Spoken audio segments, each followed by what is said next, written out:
Sri Dejveer Singh.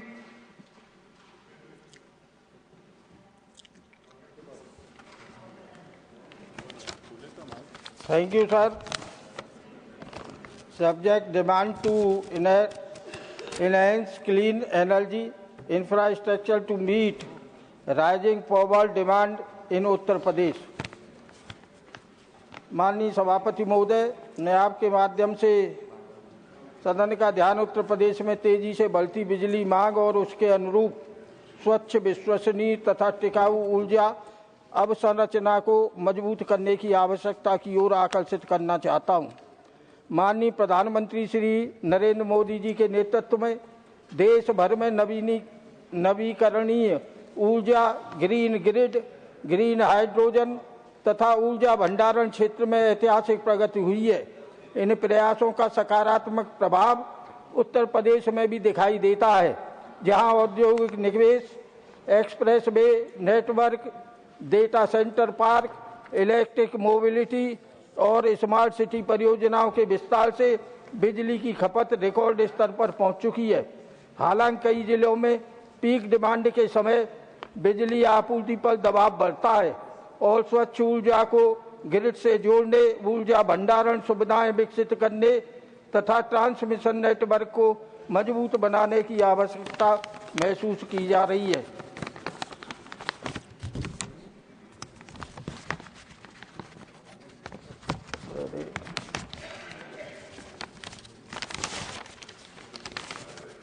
राज्य में सौर और पवन ऊर्जा क्षमता बढ़ाने के लिए सरकार के प्रयास सराहनीय हैं, परंतु इनके पूर्ण लाभ के लिए तकनीकी एवं अवसंरचनात्मक मजबूती आवश्यक है। अतः मैं केंद्र सरकार से विनम्र अनुरोध करता हूं कि उत्तर प्रदेश के लिए विशेष ग्रीन एनर्जी इंफ्रास्ट्रक्चर पैकेज तैयार किए जाए, विशेषकर ऊर्जा भंडारण और ग्रीन हाइड्रोजन परियोजना हेतु। प्रदेश में राष्ट्रीय स्तर के एकीकृत ग्रीन ग्रिड कनेक्शन को प्राथमिकता से विस्तार दिया जाए।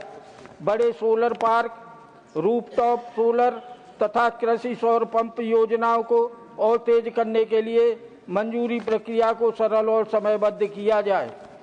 अंत में माननीय सभापति महोदय, मैं सरकार की अब तक की उपलब्धियों की सराहना करते हुए आग्रह करता हूं कि उत्तर प्रदेश जैसे तेजी से उभरते राज्य की ऊर्जा आवश्यकताओं को ध्यान में रखते हुए स्वच्छ, विश्वसनीय और किफायती ऊर्जा हेतु ठोस और दूरदर्शी कदम अविलंब उठाए जाएं। धन्यवाद। Sri Dharmendra Pradhan to move a motion for election of one member to the Council of Indian Institute of Science, Bangalore. Sir, I beg apology. Honorable Chairman, sir, with your kind permission, I rise to move the following motion, that is in pursuance of provisions contained in clause 9.1e of the scheme of the administration and management of the properties and funds of the Indian Institute of Science, Bengaluru, read with regulations 3.1 and 3.1.1 of the regulations of the Institute, this House to proceed to elect in such manner as directed by the Chairman one member from amongst the members of the House to be member of the Council of the Indian Institute of Science, Bengaluru, for the quadrennial of 26 to 29. Motion moved. Those in favor will please say aye. Those against will please say no. I think the ayes have it, the ayes have it, the ayes have it. The motion is adopted. Sri I.S. Inbadurai. Honorable Chairman, sir, I rise to draw the urgent attention of this House to the catastrophic plight of farmers in Tamil Nadu, whose crops have been destroyed not solely by nature, by the sheer negligence and unpreparedness of Tamil Nadu government. Cyclone Titwa and relentless monsoon rains have submerged thousands of acres of paddy, banana, sugarcane, betel leaf and other crops across the Delta district. My native Tirunelveli district, Tenkasi and Ramanathapuram paddy cultivated now lies completely underwater, unhilting the livelihoods of hard-working farmers. Our leader, Our leader, former Chief Minister Sri Edappadi K. Palaniswamy, has repeatedly demanded the state government dredge the canals and ponds on war footing basis before the monsoon to prevent such disaster. He also insisting the Tamil Nadu government to immediately survey the submerged lands and provide full relief to the affected farmers. For more than 10 days, farmlands have been remained submerged under over 2 feet of water. Thousands of farmers without updated title deeds are cultivating lands in deceased family members' names are unable to access crop insurance, compounding for submerging. Not only farmers, entire Tamil Nadu is suffering. Now Chennai is also submerged in 2 feet of water, even after 4 crores of money said to be spent for rainwater draining system. Please conclude. I urge the central government to immediately dispatch the central assistant team to war footing basis to elevate the damage, evacuate the damage and ensure timely adequate compensation to the farmers of Tamil Nadu to save the farmers of Tamil Nadu. Thank you, sir. Shrimati Dharamshila Gupta. आदरणीय अध्यक्ष महोदय, आपका आभार, आपने मुझे अवसर दिया बोलने का। माननीय सभापति महोदय, मैं इस सदन के माध्यम से बिहार में बैंकिंग सेवाओं को और अधिक प्रभावी तथा जन अनुकूल बनाने के विषय पर सरकार का ध्यान विनम्रता पूर्वक आकृष्ट कराना चाहती हूँ।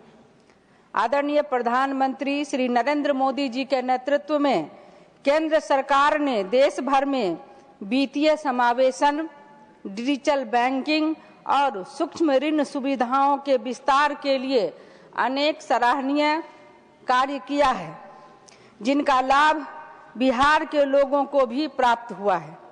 जनधन खाता, मुद्रा ऋण, किसान क्रेडिट कार्ड और स्वयं सहायता समूहों को प्रोत्साहन देने से ग्रामीण अर्थव्यवस्था में सकारात्मक परिवर्तन देखने को मिले हैं। इसके बावजूद बिहार में ऋण वितरण की गति अभी भी उस संभावित स्तर तक नहीं पहुंच पाई है, जिसकी राज्य को अपनी विकास आकांक्षाओं को साकार करने के लिए आवश्यक है।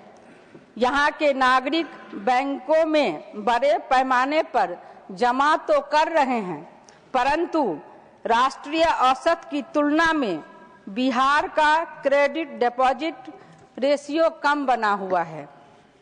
इससे युवाओं, किसानों, महिलाओं के स्वयं सहायता समूहों तथा छोटे छोटे उद्यमियों के सामने कई व्यवहारिक चुनौतियां उत्पन्न हो रही हैं। मैं सरकार से आग्रह करना चाहती हूं कि बिहार में ऋण वितरण में जो कमी है उसको सुधार करके बिहार को विकसित राज्य बनाने की दिशा में पहल करें। धन्यवाद। श्रीमान Neeraj Dangi ji. Thank you chairman sir. मैं धन्यवाद देना चाहूँगा, आपने एक महत्वपूर्ण विषय को सदन में शून्यकाल के माध्यम से उठाने का मुझे अवसर प्रदान किया है। एक खाताधारक के बैंक की सभी शाखाओं में सभी प्रकार के खातों, saving account, current account, FDR और रेकरिंग अकाउंट में जमा कुल जमा राशि पर 5 लाख रुपए तक का बीमा होता है। किसी बैंक के डूबने पर खाताधारक को इस 5 लाख रुपए की सीमा तक ही DICGC deposit insurance and credit guarantee corporation द्वारा भुगतान की गारंटी दी जाती है, चाहे बैंक में जमा राशि कुछ भी हो।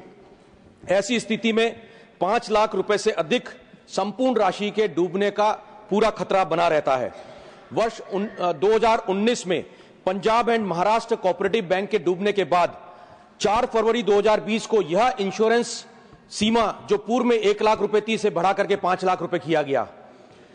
DICGC की रिपोर्ट के अनुसार मार्च 2024 में कुल पंजीकृत 1997 बैंक इंश्योर थे। इन बैंकों में कुल जमा राशि 43.1% की पूर्णतया बीमित राशि थी। ऐसे में कुल जमा का 56.9% राशि का बीमा नहीं होना, यह बहुत बड़ी बात है, बहुत बड़ा मुद्दा है। जिन खातों की पूरी राशि का बीमा नहीं है, उनमें अधिकांश राशि उन वरिष्ठ नागरिकों की और बुजुर्गों की है जिनकी जमा राशि जो है उन्हीं के आधार पर जो है वो उसके ब्याज पर ही वो लोग आश्रित हैं। वो राशि सीमा से 5 लाख की सीमा से भी कहीं अधिक है।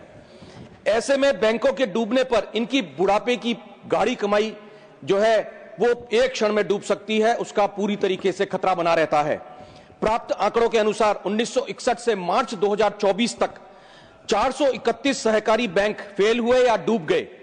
वर्ष 2023-24 में ऐसी ही स्थिति उत्पन्न होने पर जिनमें जमाकर्ताओं के लगभग 17,000 करोड़ रुपए का भुगतान डीआईसीजीसी ने किया, उनमें जमाकर्ताओं के लगभग 24,000 करोड़ रुपए की प्रीमियम राशि प्राप्त हुई और डिपॉजिट इंश्योरेंस फंड में लगभग 2 लाख करोड़ रुपए की भारी भरकम रकम भुगतान के लिए सुरक्षित निधि के रूप में जमा थी। चूंकि हमारे देश में अब तक फेल होने वाले बैंकों की संख्या में लगातार इजाफा होता जा रहा है, ऐसे में उपभोक्ताओं की बैंकों में जमा राशि की सीमा को तत्काल 5 लाख रुपए से बढ़ाकर के 25 लाख किया जाना अत्यधिक आवश्यक है। यद्यपि खाताधारकों की बैंकों में जमा राशि के 5 लाख रुपए के बीमा प्रीमियम का भुगतान 0.12% के दर से बैंकों द्वारा निःशुल्क किया जाता है। जमा बीमा कवर में वृद्धि से बैंकों में विफलताओं जैसे न्यू इंडिया कोऑपरेटिव बैंक ऐसी विफलताओं के मामलों में जमाकर्ताओं को बेहतर सुरक्षा मिलेगी और बैंकिंग प्रणाली में विश्वास और भरोसे को और अधिक मजबूती प्राप्त होगी। ऐसे में सभापति महोदय, आपके माध्यम से सरकार से मैं आग्रह करना चाहता हूं कि किसी बैंक के डूबने पर खाताधारक को 5 लाख रुपए की सीमा को 25 लाख तक बढ़ाते हुए इसके अतिरिक्त जमा संपूर्ण राशि पर अतिरिक्त प्रीमियम देकर स्वयं के खर्चे पर बीमा का विकल्प दिया जाना चाहिए। बहुत बहुत धन्यवाद। श्रीमान शंभू चरण पटेल जी। आपका बहुत बहुत आभार सभापति महोदय। आपने मुझे इस सदन में एक महत्वपूर्ण विषय पर माननीय रेल मंत्री जी का ध्यान आकर्षण करने के लिए अवसर प्रदान किया। महोदय, कोविड काल में बिहार में कुछ ट्रेन का ठहराव विभिन्न स्टेशनों पर सुरक्षा कारणों से रोक दिया गया था और बहुत सारे रेलवे स्टेशनों पर या हॉल्ट पर ट्रेन का ठहराव पुनः बहाल भी कर दिया गया है, लेकिन कुछ रेलवे स्टेशन पर और हॉल्ट पर अभी भी कुछ ट्रेनों का ठहराव शुरू नहीं हो पाया है, जिससे कारण दैनिक यात्रियों को बहुत परेशानी का सामना करना पड़ा। महोदय, मैं माननीय मंत्री जी से train number 13420 Muzaffarpur Bhagalpur Janseva express, train number 13242 Rajendra Nagar Banka Bhagalpur express, train number 18403 Godda Ranchi Vananchal express का ठहराव लखीसराय जिला के कजरा रेलवे स्टेशन पर पुनः बहाल करने के लिए उनसे आग्रह करना चाहूंगा। साथ ही साथ लखीसराय जिले के मनकट्ठा रेलवे स्टेशन का विस्तारीकरण करने का भी मैं आग्रह माननीय मंत्री जी से इस सदन के माध्यम से करना चाहूंगा। धन्यवाद। कुमारी दौला सेन जी।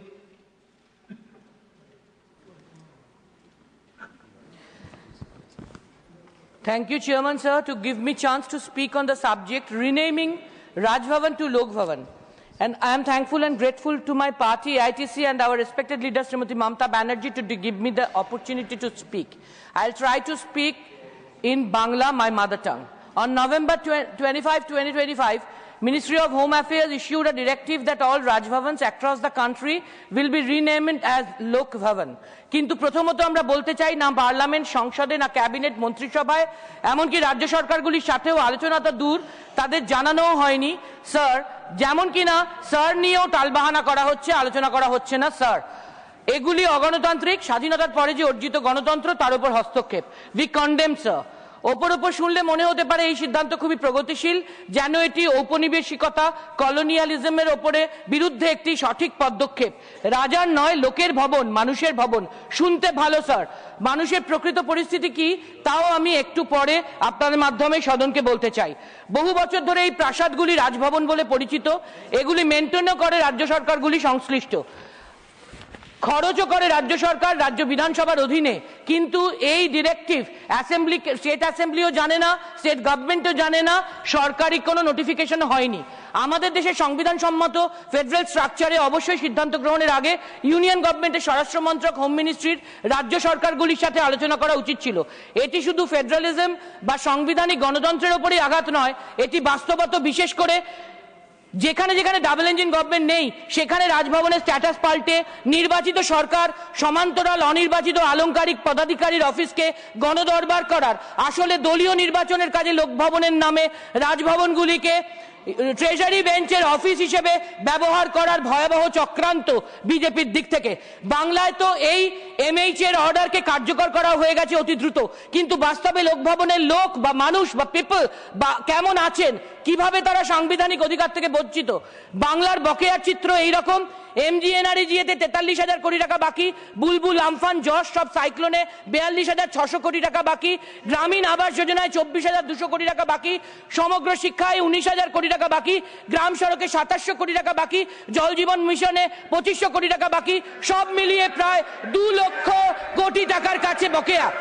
ফলে এভাবে মামাটি মানুষের হকের কড়ি থেকে বঞ্চিত করে কোন লোক ভবনের গল্প শোনাচ্ছেন বন্ধুরা?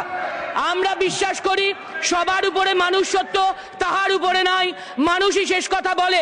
তাই আপনার মাধ্যমে ইউনিয়ন সরকারের ট্রেজারি বেঞ্চকে বলতে চাই, এই জন্যই মানুষ আপনাদেরকে 303 থেকে 240-এ নামিয়েছে।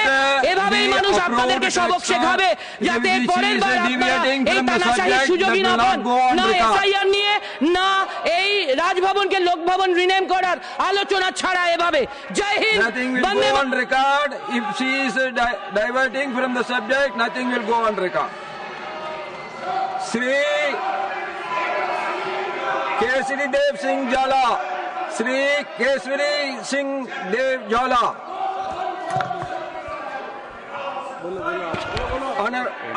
Honorable leader of the House. Madam Dola Sen,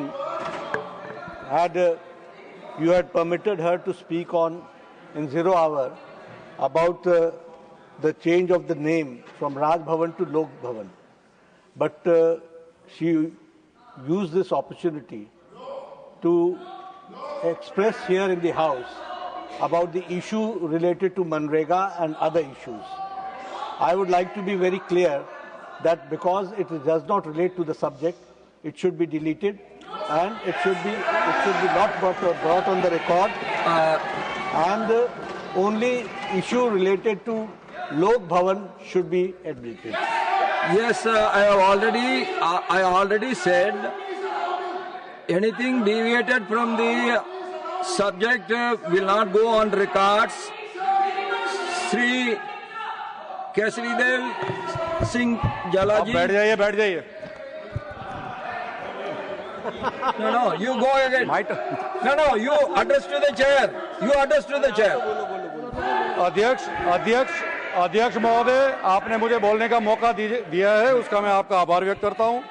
महोदय, आज मेरा मुद्दा महाराजा जाम साहेब दिग्विजय सिंह ऑफ नवानगर को भारत रत्न देने के लिए मैं आज खड़ा हुआ हूं। महोदय, इस देश No, you sit down. I will give you. इस देश No, के you don't आजादी के disturb समय others. You please sit down. You please sit down. You please sit down. इस देश के अंदर देशी रजवाड़े कार्यरत है। No. जब देश को आजादी के कार्यक्रम में आगे बढ़े, You don't disturb others. You Sardar please sit Vallabh भाई down. पटेल जो देश के पहले गृह प्रधान थे, उनको जवाबदारी दी गई कि रजवाड़ों को इकट्ठा करने का। 565 से ज्यादा रजवाड़ों में से गुजरात के सौराष्ट्र प्रांत के अंदर 217 जितने रजवाड़े। I have also not said anything. 1 minute. I have also not said anything. I have said when whatever she has said about the subject will go on record. Whatever she has deviated from the subject will not go on record. That is the ruling. Yes. Sir मेरा आप बोलो, आपको तो बोलना। इन सबको इकट्ठित करने के लिए साहब सरदार पटेल साहब ने जामनगर के महाराजा। 1 minute. Leader of the opposition. She has not spoken any unparliamentary word. One thing. everything is connected with the subject, and that subject mostly examined in your office. Okay. After that only clearance. Okay. She has So spoken that's what here. I have told. What you are telling, I have also told the Sir, same thing. That's why. Whatever is connected with the subject leader will of go the on house, record. leader of the house can't interfere and say Whatever everything is- is unparliamentary. No. You delete. I have not Sir, said. I have not said anything. leader is telling. He has also not said No, anything like that. he's a He has also bulldozing. not said anything like that. No, He also said that, leader is bulldozing, sir. sir, And he has also not said anything like unparliamentary word. He has you not said don't anything. want to run according to the parliamentary democracy. Yeah, we are doing it. What I have said. Keep on the, What I have said. all the records keep Everybody has Not to a stick to single the word subject. should be removed. Everybody should stick to the subject.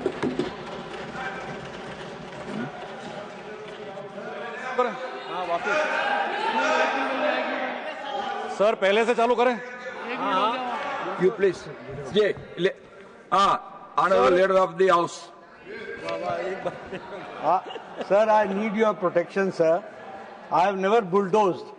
I have only said that whatever is related to the subject should be admitted, and whatever is not related to the subject, you may please examine it. Yes, nothing will go on. No, I am coming to you. I am coming to you. Please, utter. Sir पहले से चालू करें। Sir इन 217 से ज्यादा रजवाड़ों को सौराष्ट्र में एकत्रित करने का काम सरदार पटेल साहब ने जाम साहब को दिया था, और ये अगत्य का प्रश्न उन्होंने निष्ठावान और राजधर्म के माध्यम से उन्होंने सॉल्व किया।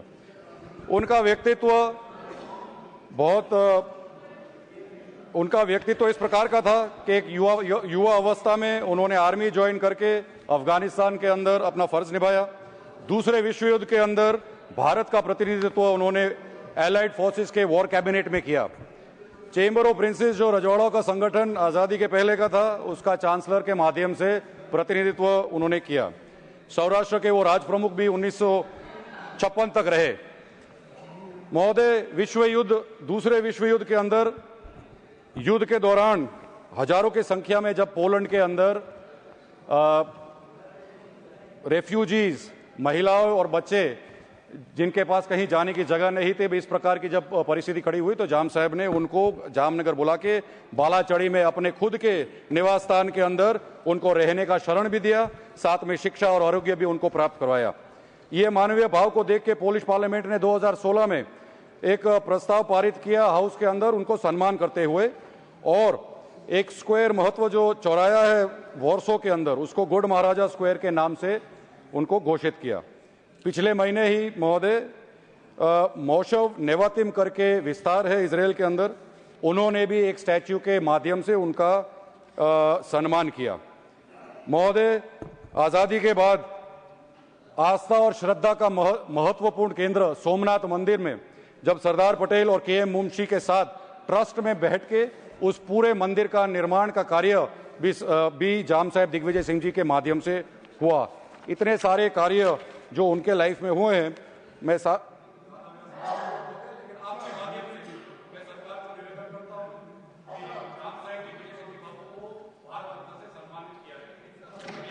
Dr. Dinesh Sharma ji, I am calling you. I will give you time. Wait. सम्मानित सभापति Dr. महोदय, Dinesh Sharma ji. सम्मानित सभापति महोदय, सदियों तक भारत ने विदेशी आक्रमणकारियों ने क्रूर शासन के तहत पीड़ा झेली है, जिन्होंने इसकी संपत्ति लूटी, समृद्धि लूटी और इसकी आत्मा कुचली गई। मंदिरों को नष्ट किया गया, संस्कृत को दबाया गया और हमारे लोगों पर अकल्पनीय अत्याचार किए गए। हमारी संस्कृति को नष्ट करने में कोई कसर नहीं छोड़ी गई। आज मैं आपके सामने दिल्ली, हमारी राजधानी शहर के ताने बाने में गहराई से गुथी हुई एक बात बोलने के लिए खड़ा हुआ हूं। हमारी सड़कों, हमारी इमारतों, हमारे सार्वजनिक स्थानों को सुशोभित करने वाले नाम, फिर जब हम दिल्ली की सड़क हलचल भरी सड़कों पर चलते हैं तो अक्सर एक परेशान करने वाला सच हमारे सामने आता है। इनमें से कई नाम अधीनता के अतीत की गूंज हैं, विदेशी आक्रांता का जश्न मनाते हैं, जिन्होंने हमारी पवित्र भूमि पर आक्रमण किया और विदेशी शक्तियों के रूप में हम पर शासन किया। यह केवल चूक नहीं है, यह एक औपनिवेशिक मानसिकता की एक बची हुई छाया है, जिसे कुछ लोग गुलामी की मानसिकता कह सकते हैं। मान्यवर, सदियों से भारत की पवित्र भूमि ने साम्राज्यों के उतार चढ़ाव देखे हैं। कई विदेशी आक्रांता आए और अपनी छाप छोड़ी, लेकिन आज का भारत संप्रभु आत्मसम्मानित राष्ट्र है, जो अनगिनत नायकों के बलिदानों पर बना है, जिन्होंने हमारी स्वतंत्रता के लिए लड़ाई लड़ी, जिन्होंने हमारी विरासत और मंदिरों को लूटा, नष्ट किया और हमारे पूर्वजों पर अमानवीय अत्याचार किए, हमारी सभ्यता को मिटाने की अनवरत कोशिश की। दिल्ली की सड़कों पर, तमाम जगहों पर मुगल सम्राटों और ब्रिटिश वायसराय के नाम पर ये सड़कों के नाम है। ये नाम जबकि निसंदेह हमारी ऐतिहासिक आख्यान का हिस्सा है। स्वतंत्रता के बाद मुझे कहने में कोई अतिशयोक्ति नहीं है कि कांग्रेस पार्टी ने सभी समुदायों के धार्मिक गुरुओं, स्वतंत्रता संग्राम सेनानी और देशभक्तों के सर्वोच्च बलिदान का अपमान किया और आक्रमणकारी विदेशी आक्रांताओं को महत्व दिया, और इसके बजाय दिल्ली की सभी गलियों, कॉलोनियों, सड़कों, पार्कों और उद्यानों का नाम आक्रमणकारियों के नाम पर रखे गए ताकि उनका महिमा मंडन किया जा सके। मान्यवर, ये भारत एक संपूर्ण भारत है। आप चारों तरफ देखो, कहीं अकबर रोड, कहीं शाहजहां रोड, कहीं हुमायूं रोड, कहीं लोधी रोड, कहीं मिंटो रोड, कहीं मिंटो ब्रिज, कहीं कनॉट प्लेस। अरे ये कौन है? ये मिंटो अभी ब्रिटिश वायसराय के नाम पर है। ये लोधी जो सल्तनत के अंतिम राजवंश है। ये नजफ खान रोड, ये मुगल सम्राट का एक कमांडर था। ये चेम्स रोड, आज खुदीराम बोस का जन्म जयंती है, आप जानते हो। ये चेम्स रोड, हेली रोड, दिल्ली में चेम्स रोड के नाम पर जो सड़क है, ब्रिटिश शासनकाल के दौरान ये भारत का viceroy.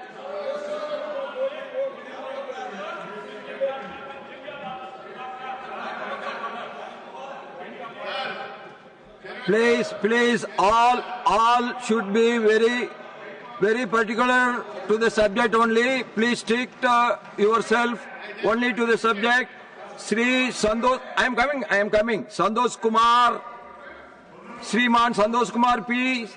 Thank you, sir. So we have approximately 50,000 colleges and 1,000 universities in our country. The All India Federation of Universities and College Teachers Organizations, it's an umbrella organization, has decided to organize a protest march on 9th of this month in Delhi, raising certain genuine demands and concerns of the teachers across the country. Sir, 3 lakh teaching posts are vacant in our universities and government colleges. Don't we have enough number of qualified teachers to fill up these vacancies? If the answer of the government is no, I have nothing to say. But we all know that we have n number of thousands of qualified graduates with whom we can fill up these vacancies. And I request through you, sir, to take urgent steps to fill up these vacancies. Second, sir, approximately 6.5 lakh teachers are on contract basis, ad hoc basis, guest lectures. They have no job security, no proper salary, no proper working conditions. This issue must be addressed. Thirdly, sir, the UGC regulations of 2024 and 2025, it's an insult to the teaching community. They all want to undergo now again this TET, teacher able text once again. It affects the professional decency of these people and academic autonomy also. So these guidelines must be scrapped. NEP is another area of concern. NEP 2020 is against federalism and it must be dropped. Sir, moreover, the 7th Pay Commission recommendations are not at all not implemented completely. And the Finance Act provisions 2025 are also another challenge because pensioners are not getting genuine fair treatment. Pensioners are not prisoners. They should get fair treatment and they should not be under the mercy of government. So like that, there are number of demands. And finally, sir, the Higher Education Commission, that bill is to be introduced in this House.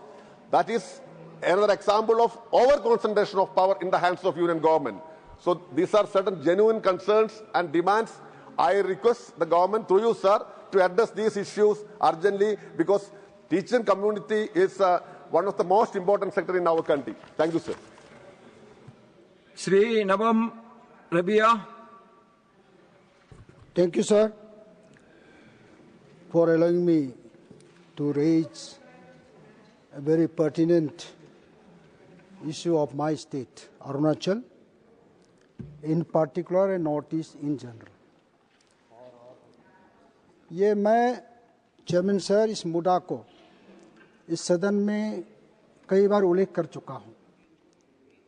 Arunachal Pradesh north east का सबसे बड़ा राज्य है भौगोलिक दृष्टि से, जबकि हमारा जनसंख्या सबसे कम। अभी जो पीएमजेएसवाई का फेज 4 का जो गाइडलाइंस है नॉर्थ ईस्ट के लिए 250 प्लस पॉपुलेशन क्वालिफाई करते हैं, और इस गाइडलाइंस को अगर हम फॉलो करेंगे फिर अरुणाचल स्टिल डजंट क्वालिफाई। हमारा अगर 250 प्लस हैबिटेशन में हम जाएंगे तो hardly 84 habitation areas will be benefited, eligible. More than 500 villages will still left, unconnected. Therefore, ये हमारा रिक्वेस्ट है कि जब एक राज्य इतना बड़ा राज्य है, पॉपुलेशन सबसे कम है, अभी माइग्रेशन तो होता नहीं, आजकल जिस जगह में हैं वहीं रहेंगे, तो इसीलिए जो पॉपुलेशन क्राइटेरिया फॉर अरुणाचल अंदर पीएमजेएसवाई फेज 4 अरुणाचल के लिए 100+ रह दे। एक जो आपका जो लेफ्ट विंग जो एक्सट्रीमिज्म एरिया में जो एप्लीकेबल होता है वो अरुणाचल के लिए भी एप्लीकेबल हो, ये मेरा एक डिमांड था। And I think I am really grateful, government ने नॉर्थ ईस्ट के लिए 250 जो क्राइटेरिया रखा बहुत अच्छा है, और भी आगे रिलैक्सेशन के लिए मैं रिक्वेस्ट करता हूँ। यही था, thank you very much. Trichy Siva.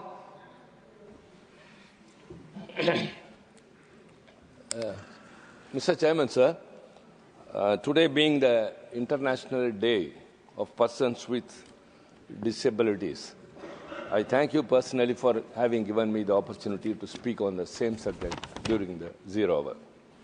Sir, I think this is the right time to recall that these people who are being called by different names, disabled, people with disabilities, persons who need special disabled, all these things. Our late leader, Dr. Kalaignar, when he was Chief Minister, he changed the nomenclature to differently abled persons. And today, now, the incumbent Chief Minister, Mr. M.K. Stalin, has specifically enacted a law in Tamil Nadu, providing that has ensured specific legislation and rules, notably the Tamil Nadu Panchayat's notification of persons with disabilities as members of the Panchayat, town panchayats, councils, and also corporations.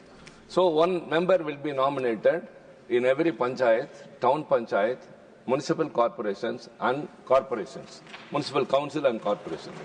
This is a way step ahead, sir. We are very happy, and I think everyone would appreciate cutting across political lines. Sir, in the year 2014-15, our Prime Minister in Man Ki Baat mentioned that the term Viklang, that is disabled, should be replaced with Divyang. Yes, Divyang, which means persons with divine organs or powers. So this was aimed at creating a shift in the societal attitude towards this community, and also to make a shift in the to create a environment, very good inclusive environment. Sir, the government order in the 2016 renamed the Department of Empowerment of Persons with Disabilities to Department of Persons Empowerment of Divyang Jans. This marked an official change in the nomenclature to address the community. Sir, what happened actually, the International United Nations Committee on Disabled Persons have totally termed the term very much derogatory, sir. The government of India has given an explanation that the translation is totally different and this is not, and the people have accepted. Whereas the rights group for the rights of the disabled persons have also said that this only gives a superficially elevates the social status of the people. So I urge, sir, kindly change that to differently abled persons from the Digvyans or PWD, that is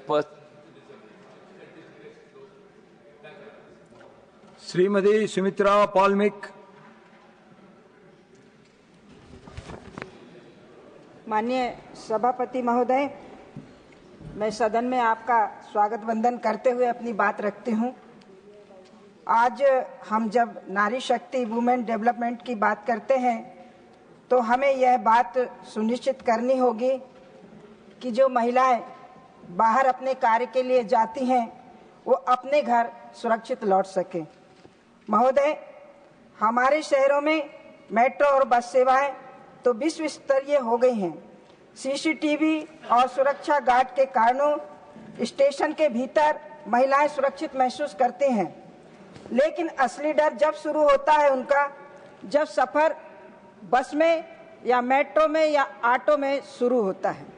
महोदय, समस्या उनके अंतिम मील की होती है, यानी metro से घर की ओर चलती हैं, फासला 1 या 2 किलोमीटर का होता है। महोदय, अक्सर देखा गया है कि रात्रि 8 के बाद स्टेशन के बाहर अंधेरे रास्तों में स्ट्रीट लाइट कभी कभी बंद होती हैं।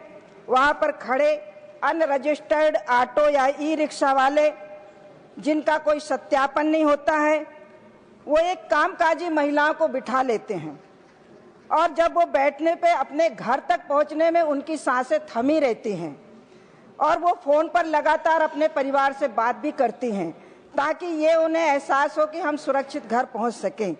महोदय, हमारी सरकार, माननीय मोदी जी की सरकार महिलाओं के प्रति बड़ी संवेदनशील है और अनेक कदम अभी उन्होंने 2014 के बाद उठाए हैं।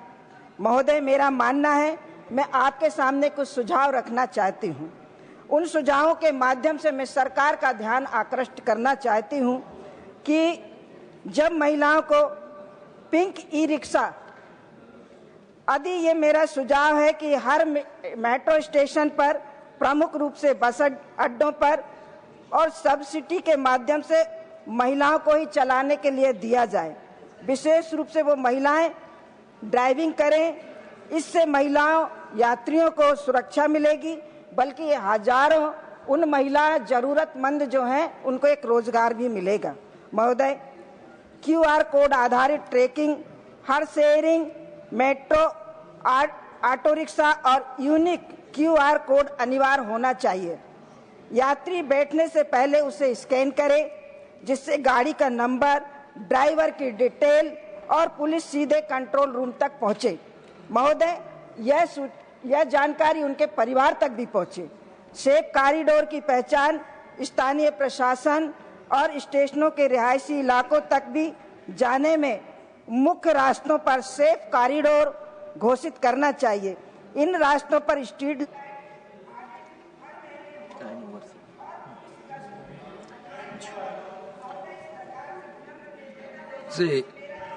श्रीमान Randeep Singh Surjewala. Thank you sir. Sir, निजता के अधिकार की अवहेलना को लेकर एक महत्वपूर्ण विषय मैं सदन के और आपके संज्ञान में लाना चाहता हूं। Government of India, ministry of communication has purportedly issued an order whereby all cell phone manufacturers and importers of cell phones are compulsorily obliged to upload Sanchar Sathi app. It is also directed that this app has to be pushed into every cell phone and smartphone. And thirdly, it cannot ever be deleted or altered in any manner by the user. Sir, this is a clear breach of privacy of every smartphone and cell phone users of India.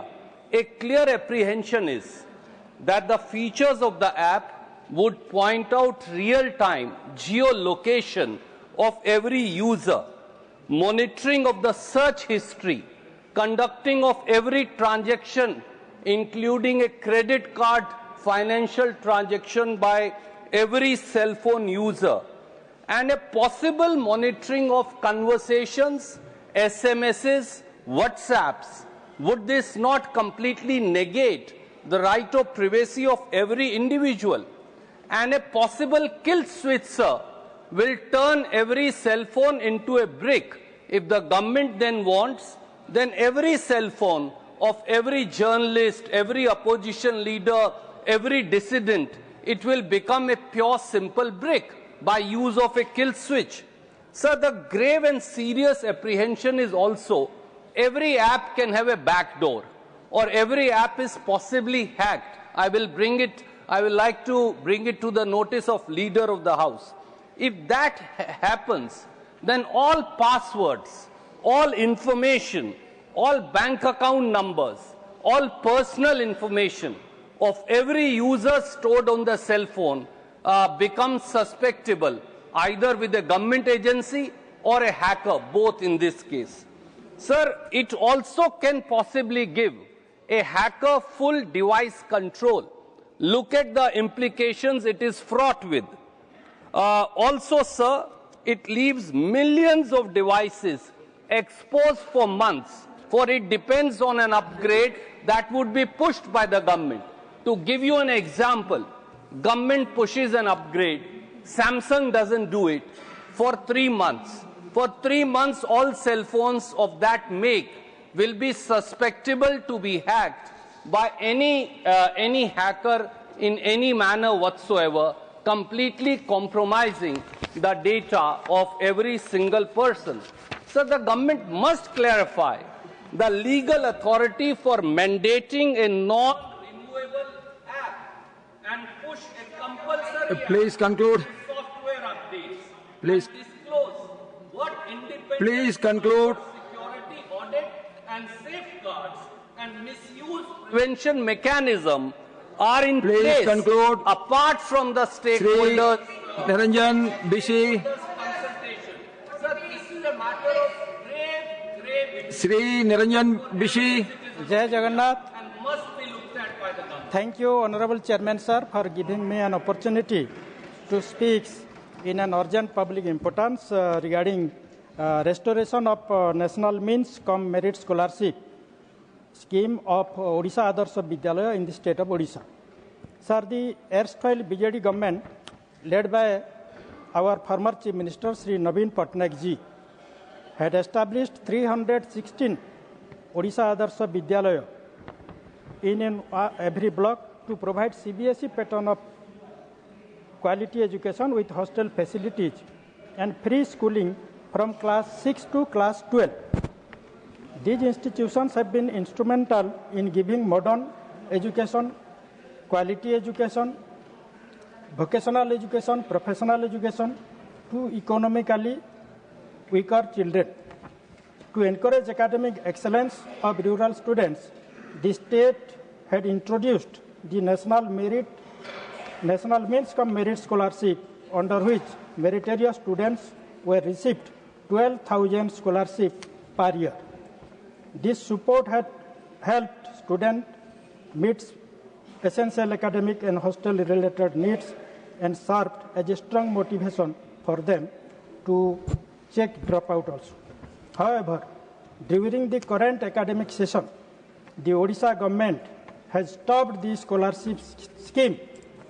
More tragically, the national means cum merit scholarship examination scheduled for November 2025 has been cancelled, sir, leaving thousands of hopeful students deeply disappointed. Students who had prepared with dedication now feel uncertain about their future, and families depending on the financial assistance are facing hardships. Sir, Odisha Adarsha Vidyalaya, symbols of hope and transformation in rural students of our Odisha state. abrupt discontinuation of the scholarship and cancellations of the scholarship examination and MMS undermine the purpose of empowering talented students from marginalized backgrounds like scheduled caste, scheduled tribe, other backward caste, SCBC of our Odisha. I therefore urge the central government through you, sir, to intervene urgently and ensure restoration of the National Means Cum Merit Scholarship Scheme and timely conduct of the scholarship examination so that the educational aspirations of this student will be protected, sir. Thank you, sir. Dr. Ashok Kumar Mittal. धन्यवाद सभापति महोदय। Sir, हम अपनी demographic dividend और नारी शक्तियों की उपलब्धियों की अक्सर चर्चा करते हैं, लेकिन आज मैं सदन के सम्मुख एक ऐसा कड़वा सच रखना चाहता हूं जो हमारे इस घर पर प्रश्न चिन्ह लगा देता है। यह मुद्दा है सर, मुद्दा है हमारे देश की गायब होती महिलाओं और लापता होते हुए बच्चों का। एनसीआरबी का डाटा कहता है कि हमारे देश में 47,000 बच्चे, मासूम बच्चे लापता हैं और अनट्रेस्ड हैं। और इससे भी भयानक स्थिति यह है कि एनसीआरबी के डाटा के मुताबिक ही तकरीबन 1,97,000 महिलाएं आज भी लापता हैं। सर, यह तो सरकारी आंकड़ा है, लेकिन जो केस थाने तक नहीं पहुंचते उसकी तो गिनती अलग होगी, जो कि लाखों में होगी। माननीय सुप्रीम कोर्ट ने भी हाल में कहा था कि भारत में हर 8 मिनट में एक बच्चा गायब होता है, लापता होता है। सर, सवाल यह है कि आखिर ये बच्चे और ये महिलाएं जाते कहाँ हैं? सच्चाई यह है कि महज गुमशुदगी का ही मामला नहीं है, यह ऑर्गेनाइज्ड ह्यूमन ट्रैफिकिंग का एक घिनौना षड्यंत्र है। इन मासूम बच्चों को और महिलाओं को चुराकर उनसे भीख मंगवाना, वेश्यावृत्ति करवाना, बंधुआ मजदूरी करवाना और यहां तक के अंग व्यापार के नर्क में भी उनको धकेल दिया जाता है। इस ह्यूमैनिटेरियन क्राइसिस को रोकने के लिए मेरी सरकार से 3 सुझाव हैं। सबसे पहले कि गृह मंत्रालय के अधीन एक national missing person portal, tracking portal बनाया जाए और इसमें फेशियल रिकॉग्निशन जैसी आधुनिक तकनीक का इस्तेमाल हो, ताकि देश के किसी भी कोने में कोई बच्चा लापता हो, कोई महिला लापता हो, तो उसकी इस तकनीक के द्वारा पहचान की जा सके। मेरी दूसरी सजेशन है कि सर, हम जनगणना करने जा रहे हैं, अच्छी बात है, लेकिन इसमें मिसिंग और अनट्रेस्ड का एक कॉलम भी जोड़ दिया जाए, जो कि आज नहीं है। जब हम सर उनको गिनेंगे ही नहीं तो उनको ढूंढेंगे कैसे? जो कि स्थानों में नहीं आते, ये सब भी इस तरीके से मुझे लगता है हमारे सामने आ जाएंगे। और सर, तीसरा मेरा सुझाव है कि लापता होने के मामलों को मानव तस्करी के एंगल से भी देखा जाए। मैं मांग करूंगा कि सरकार संसद में एक कठोर human trafficking prevention, care and rehabilitation bill लेकर आए। और अंत में मैं कहूंगा, सुनो उन चीखों को जो खामोश है कहीं, गुम हुई तस्वीरों को जो आजाद थी कभी, ढूंढ निकालो उन कटे हुए पतंगों को जिनको मिला अपना आसमान नहीं। सुनो उन चीखों को जो खामोश है कहीं, जो खामोश है। धन्यवाद। डॉक्टर मेहता विश्राम कुलकर्णी। माननीय सभापति महोदय, strictly to the subject please. धन्यवाद माननीय सभापति महोदय। मेरा आज का शून्यकाल का विषय हलाल सर्टिफिकेशन और उससे जुड़ी समस्याओं के बारे में है। हलाल संकल्पना एक विशिष्ट धर्म और आस्था से जुड़ी संकल्पना है, जो केवल मांस खाद्य से जुड़ी संकल्पना है। भारत एक सेक्युलर देश है और भारत देश में अन्य आस्थाओं के भी लोग रहते हैं जिनका हलाल मांस खाना उनकी श्रद्धा से विपरीत है, जैसे कि हिंदू और सिख धर्म में भी है स्पेसिफिकली। तो अन्य आस्थाओं के लोगों के ऊपर, मांसाहारी जो लोग हैं उनके ऊपर हलाल सर्टिफाइड मांस को थोपना, ये सेक्युलर देश में ठीक नहीं लगता और ये संविधान के भी विपरीत है, क्योंकि हमारा संविधान अपनी अपनी आस्था का सम्मान रखने का अधिकार देता है। अब तो हेल्थ साइंस ने भी ये संशोधन हो रहा है, कहा जा रहा है कि हलाल करने के बाद जानवरों के शरीर में ऐसा एक एंजाइम तैयार हो जाता है, केमिकल तैयार हो जाता है, पूरे शरीर में फैलता है, जिससे वो खाना आरोग्य के लिए हानिकारक हो जाता है। दूसरा मेरा मुद्दा यह है कि गैर मांस पदार्थों को हलाल सर्टिफिकेशन क्यों दिया जा रहा है, जैसे कि दूध, चीनी, तेल, औषधि, प्रसाधन इत्यादि साहित्यों को। इतना ही नहीं, गैर खाद्य पदार्थ जैसे कि कंस्ट्रक्शन मटेरियल हो, सीमेंट हो, प्लास्टिक हो, केमिकल हो, ऐसे और मिंगल साइट्स भी, इनको भी हलाल सर्टिफिकेशन दिया जा रहा है। ये अतार्किक और आशंका से पूर्ण भरा हुआ है, जिससे धर्मनिरपेक्षता बाधित होती है। सर्टिफिकेशन के चार्जेस की वजह से उत्पादों का मूल्यवर्धन होता है, जो अप्रत्यक्ष रूप में सभी आस्थाओं के उपभोक्ताओं को चुकाना पड़ता है। यह स्थिति उपभोक्ता की स्वतंत्रता, बाजार की पारदर्शिता और समान न्याय को बाधित करता है। भारत में भारतीय खाद्य सुरक्षा मानक प्राधिकरण FSSAI को खाद्य प्रमाणन के अधिकार दिए गए हैं और औषधि को FDI को प्रमाणन के अधिकार दिए गए हैं। ये व्यवस्था होते हुए भी किसी धर्म संस्था या निजी संस्था को ये अधिकार क्यों है?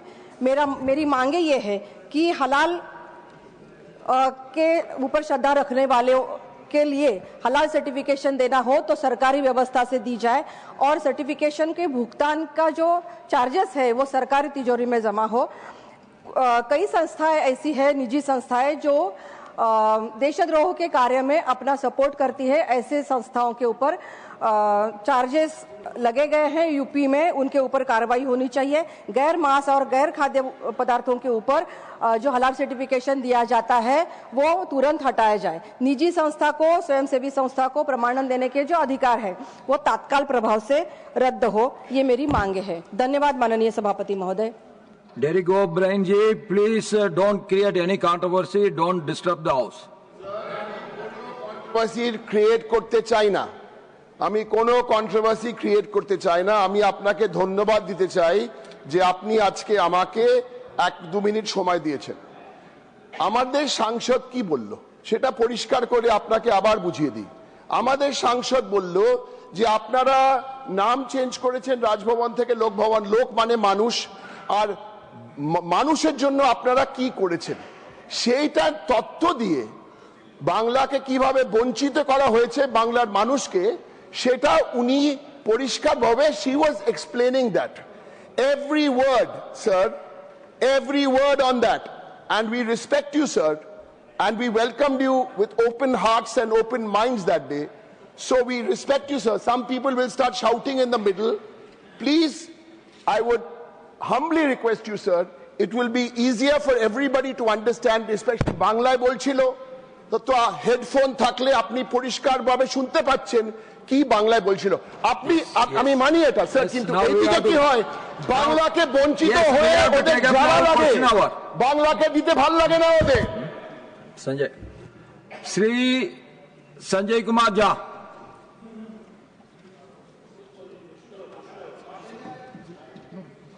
नहीं no Sanjay Kumar Jha is not there, no? He's sitting. He's skipping. Subhas Barala. Shri Subhas Barala.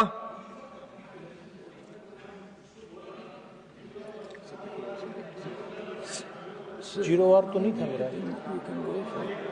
Shri Govind भाई, लालजी भाई दलाकिया।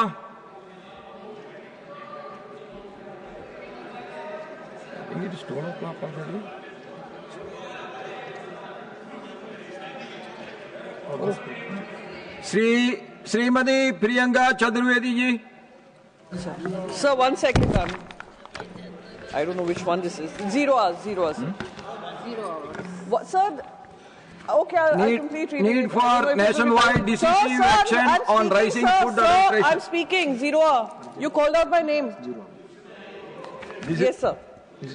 Sir, this is with regards to the rising food adulteration across the nation. I have also written to the Health Minister, and I request through you, sir, right from contaminated cough syrups that have been taking the lives of infants that are being prescribed by doctors, and low quality medicines available freely in the market, as well as the food adulteration that leads to cancer across the country, needs to be brought under control, and we need to have more stricter measures and punitive action against those who are flouting these norms. It has become so rampant, sir, that the random FSSAI raids, they make the headlines. But in terms of seeing through it, we do not see that happen. Question number 31, Dr. John Brittas. Thank you, sir. Question number